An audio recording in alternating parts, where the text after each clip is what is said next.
we're going to take a trip down memory lane and talk about our first hobby memories. So this should be kind of fun. I'm going to put Drew on the spot since he was just talking about his memories and he doesn't want to go after other people. So Drew, how about you start it off? All right. So the first of the first is like cardboard, putting things in binders, like having the sports binders. I actually just threw my first binder out the other day. I took all the valuable cards out and threw it out, but I had all the stickers on it. I was doing like team sets from the old pro sets for football. So I'd have like Chandler, like the old Falcons quarterback. I thought was like the coolest card ever and all that stuff. But my first like real kind of like hobby kind of community memory was 2015, 2016, when I was a freshman at Stetson down in Florida, and my buddy Marshall, Cards Marshall, every single weekend I got my refund check one year, like cost of living, got like $800, and I spent every weekend just opening packs like a degenerate down at like the local hobby shops down in Orlando. I think Marsh and I went to like 3 or 5 different shops, and I remember the 2 biggest cards I pulled was like a Carl Anthony or a Magic Johnson numbered card, and I pulled a Willie Cauley-Stein like Contenders auto. And I remember selling it for like $50, and I was like, dude, I just absolutely robbed these people. I just made $10 on a pack of cards. And nowadays, if you pull that card, it's like a $2 card. So it was really fun to kind of have, and it was just me and Marshall. Like I was playing college basketball, so no one else around me was like really into cards like that. Back in 2015, it wasn't super big or super mainstream. So it was just me and Marshall around a bunch of like 8 to 10-year-olds opening Magic packs, and we're over there opening sports cards. And that was probably like my first memory. And like I said, similar to everyone else, I really got heavily back into it last year. But 2015 for like probably 6 to 7 months, I was like super big into that. That's like probably my best memories. Shout out to Marshall, man. I really like that. Shout out to Marsh, man. Marsh, I like that kid a lot, dude. He's a good dude. He just completed his optic sets that are disgusting. Dude, he's got a sneaky cool collection, man. He's like into these weird little things, but he'll like put a collection. He'll put a whole set together super quick. He's fun. Like in like 2 days. You're like, how'd you do that, Marsh? He's like, how did you even get that ship? Take it away, Chaz. So my first memory that I can think of was going with my mom to the grocery store. I'm sure that's the same for a lot of you, but it was Skybox. And if I was good, if I didn't bug my mom, if I didn't ask her for nothing or like whine over cereal, she'd buy me a pack of cards at the checkout. And it was Skybox. So that second year Skybox, not the ugly bronze border that Drew loves. How are you gonna call that ugly though? It's so ugly, man. As a Skybox guy, how are you gonna call it ugly? There would be no white. There would be no second edition without the gold. I call it how I see it. The second year is way better to me with the white. Plus, it's a grapher. Obviously, the white is clean. All that. So my mom would buy me a pack of cards if I was good. So definitely, that was my first memory. Grocery store. Yeah, that's great. I definitely have a similar memory myself. I want to hear the Channel Boys because I'm sure they both started at the same time, right? Oh yeah, pretty much. We were saying one of my favorite things about this hobby is that no matter what it is or when it was, it's always been with this guy, which is the coolest thing. Which brings me to my memory, which does involve the both of us.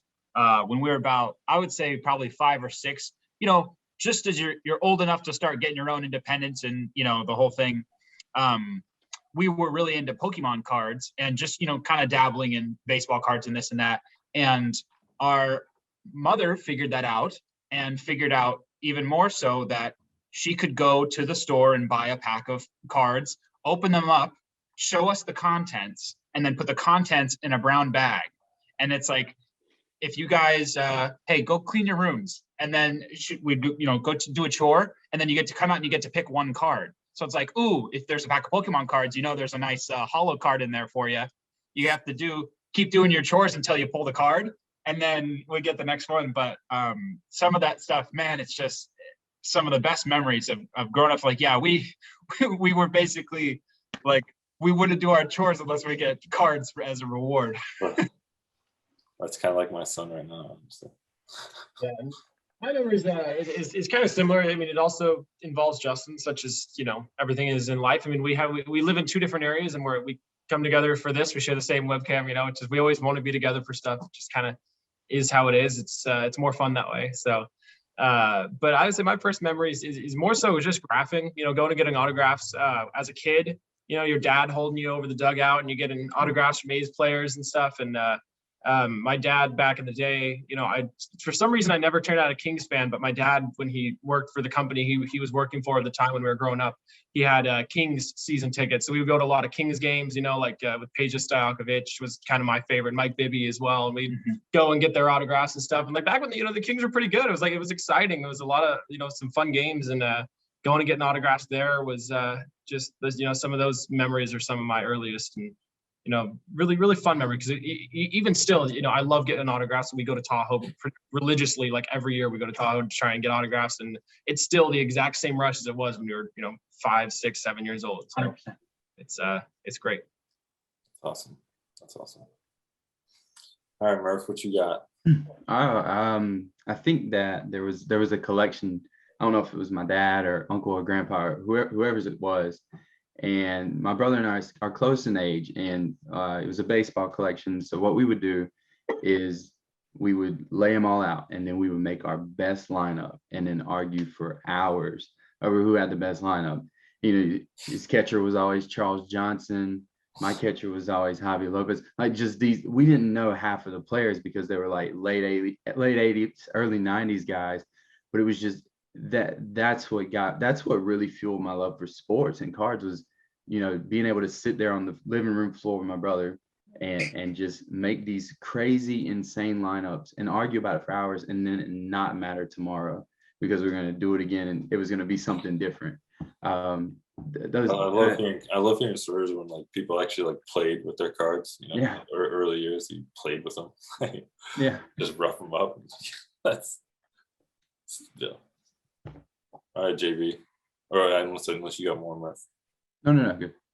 Yeah, so my earliest cards were actually so I grew up in a neighborhood. It was like 40 boys and then like 2 girls. Just that's the way that the breakdown happened. And I happened to be the youngest of all of the boys in that neighborhood. So my first memory, I just actually bought the box because I hadn't seen these cards since I was like 5 years old, was the Marvel Flair set from 1994. So I was 5 years old when that set came out, and I went off camera to go grab some of them out of my closet. But like when you're 5 years old, seeing like this Venom, yeah, I do. Like you don't even know what to make of that. Right. Like I remember just seeing these cards at like 5, 6 years old, and it just blowing my mind and instantly being like, I've never seen anything like this before, but I just need to have more of these. And so I never did at that time. Like I started getting my own cards, and I got into Pokemon cards. And like everybody, I'm sure, like in the 90s, I mean, you're just like rolling around in junk wax, like, sports cards out your ears. But then there's like these things that come along. So like Pokemon, Magic cards were a thing. And so, so that was like, for me, I just remember like being so young and seeing these cards in this Flair set, and it just kind of like blowing my mind and being like, all right, I dig cards. And I actually posted something recently that my mom dug up. I went to camp like over the summer for a couple weeks every year. And I sent her back a letter, and she sent it to me, and it says like, Mom, I'm so excited. I just got into Magic cards. I traded away all my Pokemon. And I'm like, oh my God. It's like all base set stuff, you idiot. I'm like so pumped. And it's just funny, man, how like the hobby comes and like goes for everybody, and you're into new things. You look back. I mean, we've all done it. Look back on stuff and you're like, oh my God, I had that card. I sold it. I'm such an idiot. But yeah, man, that was just funny seeing like my 10-year-old self making the same mistakes I'm making as an adult. I love nostalgia and how like, it plays such a huge role in collectors. Like the fact that you just bought another box of that. Here's a couple more of them. Here we go. Full circle, dude. Wolverine versus Cable. I mean, and like they're just as cool now as like they are so five, Trying to avoid this. Like my son would freak out over that Venom card. Like he would. Yeah. I'll send it to him. Look lay that up, dude. Lay that up. Yeah, you gotta do the fingertip. Oh yeah. Here you go. Now you horrendous. But like, look at that Randy's Deadpool. horrendous angle hurt my eyes. Yeah, but like, look at that Deadpool. Like when I was younger, and you see that, you're like Wow, 6 that's years old. You're Like, like Look shoot. at the Is glare. that the Deadpool rookie card? Look at the glare-free lock he had on that card. It's just, Yeah, it's all the It's underhand. 100%. I mean, Magneto has a 46 pack. The underhand. The underhand works so well. I'm It's so such a glad. good angle. it's amazing.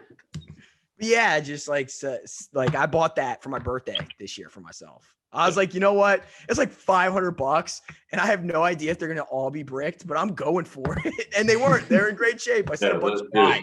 I I'll show you was- guys when they come back from PSA. Were those the ones that had like the black box? Oh, that you pull yeah. the black box, and then they had the plastic pack in the middle. Yeah. Yep. No. Look. They had the little mini boxes as the packs. Yeah. They were like a tiny little box, and you pulled the They little hat slid off, up. and then it was yep. Yeah, Yep. Flair was way ahead of its time. Like when Flair came out for like, because I remember it more for sports. Like when basketball Flair came out and those boxes, dude, it was like the unattainable cards when I was young. They were a little bit more pricey than the other ones. Yeah, I never had any. Yeah. I remember the thing I remember about this set was because I was the youngest. I was given the box that held the cards, and I held on to that thing. That was what I got. I never got the actual set. So like to open it up and be like, yo, I'm ripping these cards open for the first time that I've Yeah, like, that's dope. it was like the first thing, and I never had any, and everyone was always like, yo, you can look at mine. And I'm like, man, one day. Well, 32 years old, man, I finally did it. That's awesome. I love it. I love it. All right, so Cooley, what you got, man? What's your story? Well, when I was just a wee Sakuli, my brother was 7 years older than me, so he was he was watching sports, doing all that stuff when I was still kicking it in the sandbox. But I always wanted to go everywhere my older brother went. Like that's what I wanted to do. Whatever Big Brother did, that's where I wanted to be. And we had this little rinky dink sports card shop in my hometown that just, had a little bit of everything. It was, just close to the house. It was, and Dad would take him there because Dad was into sports cards when he was a kid. So it just kind of evolved into that.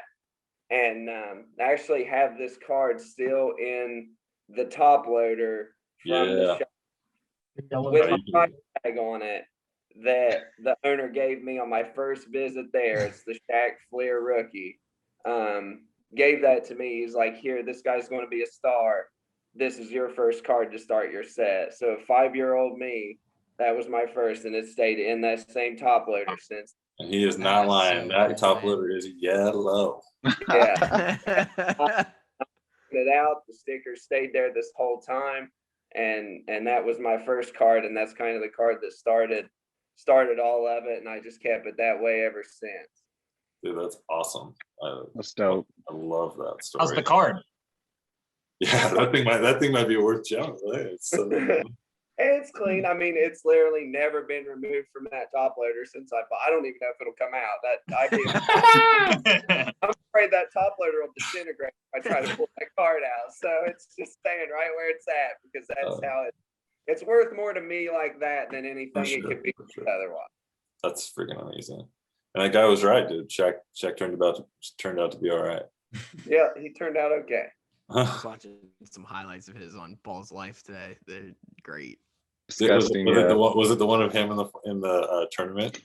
I saw that one too. Yeah, there's Oh a couple. my For some reason, God. he's been posted. A few 11 times blocks in the game, just literally just smacking everything that these guys put up, dude. Everything. Yeah, Shaq was all right. All right, Nick, what's your story, man? It was actually funny when you asked that question. I was like, man, what is the first memory? But I would say that the most vivid memory from a childhood perspective is that I realized I became an entrepreneur through cards at like the age of 7. My buddy Matt, I used to go up to his house all the time. We would ride our bikes in Montana, ride our bikes 7 miles into town, and we would go to this card shop. We'd always buy a couple packs. We'd rip everything out and keep the ones we wanted to keep. He collected Iverson and Stackhouse. I collected Kobe, and we would trade each other. We make sure we got all of those out, and then we would make mystery packs. We would go jack brown bags from his mom's hutch in the kitchen. make our own packs, price them out, and then we would call the other neighbor kids to come down and be like, "Hey, you guys want to buy some mystery packs?"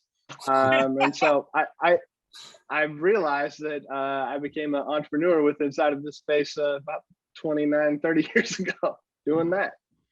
There you go. That's awesome. I actually used to do that similar thing. Repacks for the neighborhood kids that were younger than me. They were like 4 or 5 years younger than me. We just had a ton of, kind of like JB, we had a ton of like kids our age and boys, and 4 or 5 years younger than us. There was a whole nother group of like boys. So there was like 2 kind of eras of collectors, and whatever we didn't want, every little kid in the neighborhood definitely would scoop up. That was me. I was getting Mooch's trash, and I don't think I ever had a mystery pack left over back then. Like current day, honestly. Well, I'm gonna age myself, and like now that Jimmy's not here, I'm feeling hella old, especially like at the beginning of this conversation. Drew's talking about pulling like Billy Coley-Stein. No, I'm actually gonna change my answer after yours. Now that Securely, he kind of made me change my thought process. I have some old memories, so you're good. All right. Well, so my very first memory of cards was like 1987, and I actually have a pack here of like the original 87, and I was 5 years old, and I used to I remember very vividly, like, I don't know if it was like a 7-Eleven or something that had cards, but it was definitely like a convenience store or something like that, and like my dad letting me get packs, and like he used to drive a 280Z Datsun back then, and my earliest memory is literally opening this pack in like the passenger seat of his Datsun, and like I'm gonna open it now just for nostalgia purposes. I'm kind of getting goosebumps. I'm sitting here like, open that pack. Yeah, no, I'm getting goosebumps already because like the wood grain on these, and this is this is such an iconic. Oh yeah. So like this is like when these cards were coming out, I'll just show them all. When these cards, send me a Bonds if you get one. They still kind of. I'll buy it. I'll trade you for that Venom. Because of the gum, like they have a certain smell to them. Eat it.